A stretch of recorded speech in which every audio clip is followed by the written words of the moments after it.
आपको ये लगता है कि औरत को काम करने की जरूरत नहीं है, बस घर बैठे बच्चे संभाले, तो ये आपके लिए है।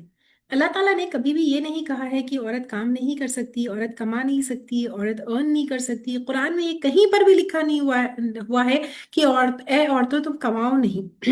लेकिन हाँ, ये जरूर लिखा हुआ है कि मर्दों को कहा गया कि तुम जो भी कमाओ अपनी फैमिली के ऊपर जो है खर्च करो। लेकिन इसका मतलब ये कभी भी नहीं हुआ कि औरत जो है अपनी स्किल्स, अपनी अकल, अपनी मेहनत, ये सब जो है वेस्ट कर दे।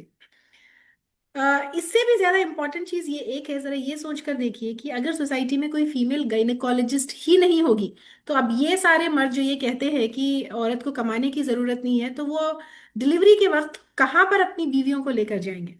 आप ये सोच कर देखिए कि अगर सोसाइटी में कोई फीमेल टीचर ही नहीं होती, तो आपकी बेटियों को तालीम कौन देता।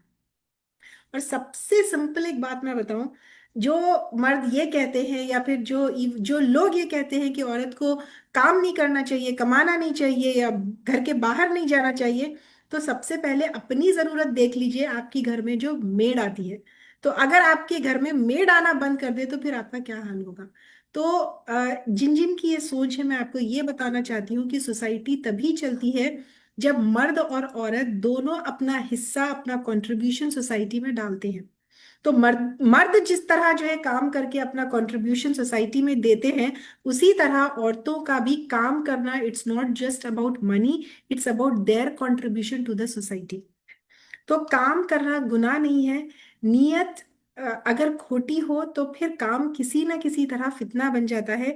लेकिन नीयत अगर आपकी सही हो, सोसाइटी के कंट्रीब्यूशन के लिए आप काम करते हो, तो फिर वो भी हमारे लिए इबादत बन जाती है। और औरत सोसाइटी का बोझ नहीं है, सोसाइटी की बैकबोन है।